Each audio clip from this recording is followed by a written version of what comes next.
Dans le prochain épisode de Demain nous appartient. Pour Marianne, la pilule ne passe pas. Timothée aperçoit Nordine en bonne compagnie. Nathan quitte le nid. Attention, les paragraphes qui suivent contiennent des spoilers sur l'épisode de Demain nous appartient diffusé demain soir sur TF1. Si vous préférez ne rien savoir, ne lisez pas la suite. Jeudi 6 juin dans Demain nous appartient. Charles est-il le dealer des boosters? Après avoir ingéré les gélules booster de Diego, Marianne a fait un malaise et a été transférée à l'hôpital. Dans le hall, Chloé et Alex demandent de ses nouvelles à Aaron. Ce dernier les informe que l'état de Marianne est stable, mais que son pronostic vital est toujours engagé.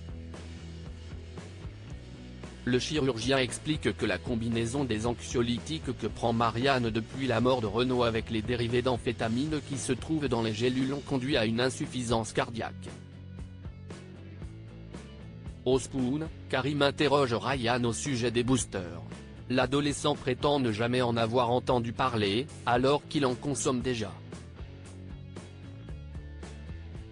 Karim essaye de lui faire prendre conscience de la dangerosité des gélules, puis lui demande de l'avertir s'il entend parler autour de lui.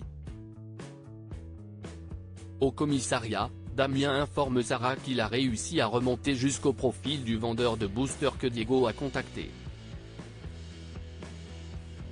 D'après Damien, il n'aurait que 5 clients, évidemment, il cible les jeunes. Comme les examens approchent, ces derniers se jettent dessus dans l'espoir d'avoir plus d'énergie.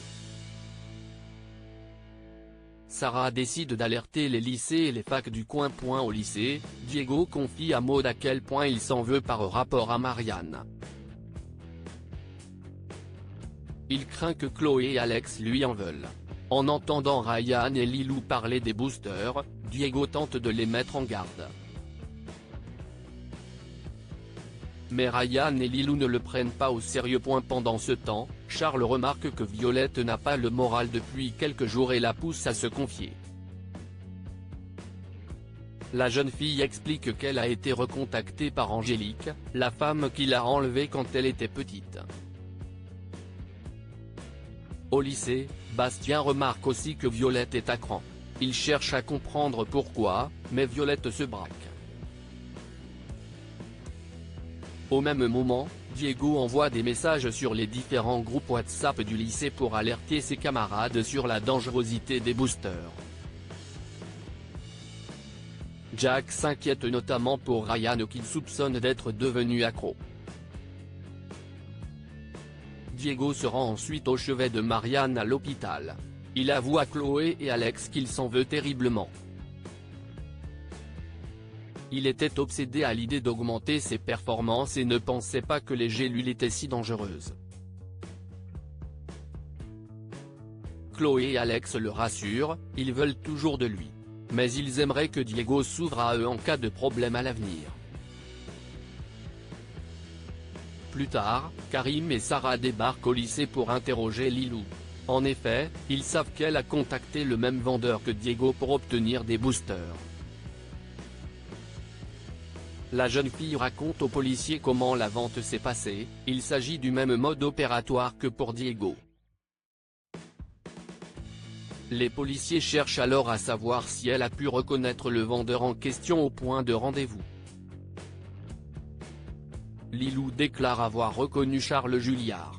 Bart fait une offre à Valentine et Nathan au Spoon. Nathan annonce à Bart qu'il souhaite démissionner afin de lancer sa propre affaire, un stand de barbe à papa, avec son père et sa copine. Nathan précise qu'il veut partir la semaine prochaine. Cela ennuie Bart car la forte saison approche à grands pas. Ayant entendu leur conversation, Mona reproche à Nathan de ne pas l'avoir prévenu de sa décision.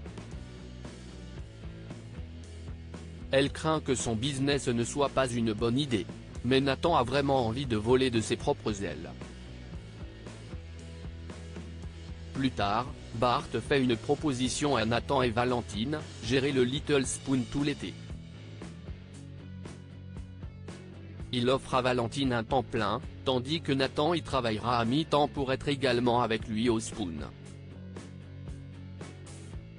Les deux jeunes gens acceptent volontiers. Rapidement, Nathan et Valentine prennent leur marque dans le Little Spoon. Bruno, qui les a rejoints, est aussi très enthousiaste. Même Mona félicite son petit protégé.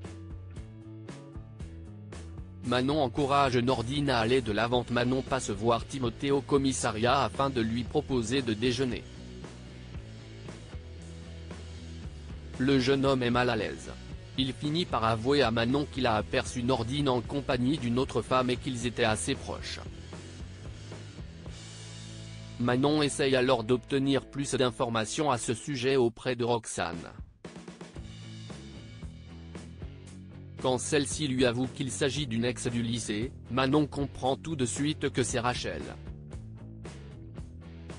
Elle se rappelle quelle était la première histoire d'amour de Nordine et qu'il a mis du temps à s'en remettre quand elle l'a largué. Plus tard, Manon croise Nordine au Spoon. Elle met les pieds dans le plat en évoquant Rachel.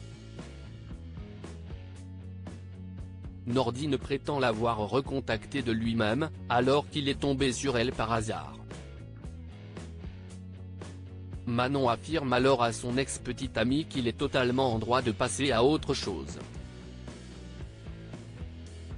Nordine retrouve ensuite Rachel à la plage et lui raconte la conversation qu'il a eue avec Manon, blessé de constater que cette dernière n'en avait plus rien à faire de lui.